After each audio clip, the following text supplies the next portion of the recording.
আসসালামু আলাইকুম রহমতুল্লাহ। প্রিয় ভাই ও বন্ধু, আপনাদের কাছে আমার কিছু কথা আবেদন। দয়া করে আমার ভিডিওটা পুরো দেখবেন এবং শেয়ার করবেন।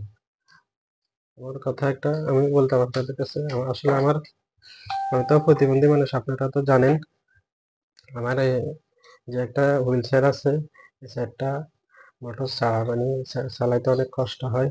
এই হাত দিয়ে দেখছেন, হাত অসুস্থ, হাতের ঠোয়া পড়ে হয়ে গেছে, গ্যাস হয়ে গেছে, অনেক কষ্ট হয়েছে একটা ঠেলে ঠেলে চালাইতে। আপনারা আমার ভিডিওটা এমনভাবে শেয়ার করবেন যেন একজন ভালো মানুষের কাছে আমার ভিডিওটা পৌঁছায়, যেন যার উসিলায় একজনের উসিলায় যেন আমার আল্লাহ আমাকে একটা হুইল চেয়ারের ব্যবস্থা করে দেয়, একজন ভালো মানুষের উসিলায়। পৃথিবীতে এখনো ভালো মানুষ আছে, হয়তো আমরা জানি, আল্লাহ পাক জানে।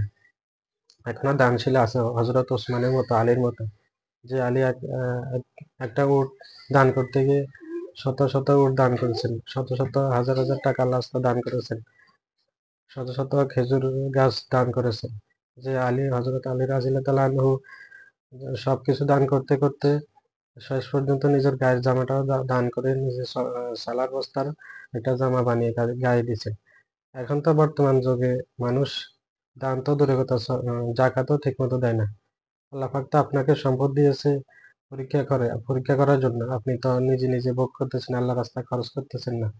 একটা কথা মনে রাখবেন, আল্লাহ দিয়া দন বুঝে মন কেড়ে নিতে কতক্ষণ। সুতরাং ভাই, গরিব দুঃখী মাদ্রাসা মসজিদকে আপনারা দান করবেন, কারণ দানের মাধ্যমে আপনাদের সম্পদগুলো হালাল হবে, নইলে হারাম হয়ে যাবে।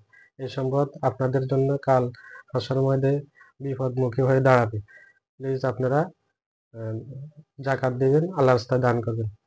আর আমার ভিডিওটা একটু শেয়ার করবেন। দানের উসিলায় এটা আপনাদের দান হয়ে যাবে। তো প্লিজ আপনারাও পারবেন, চেষ্টা করলে যার কাছে ভিডিওটা পৌঁছায়, আমার জন্য একটা শেয়ার ব্যবস্থা দেখে, যে যা পারেন একটু একটু করলে অনেক হয়ে যায়। প্লিজ একটু দানের হাত বাড়াবেন, যেন যেন আল্লাহ যেন আমরা একটা শেয়ার ব্যবস্থা করে দেয়, হুইল চেয়ার, মোটরলা চেয়ার আর ইলেকট্রিক চেয়ার। প্লিজ একটু শেয়ার করবেন। সালাম আলাইকুম।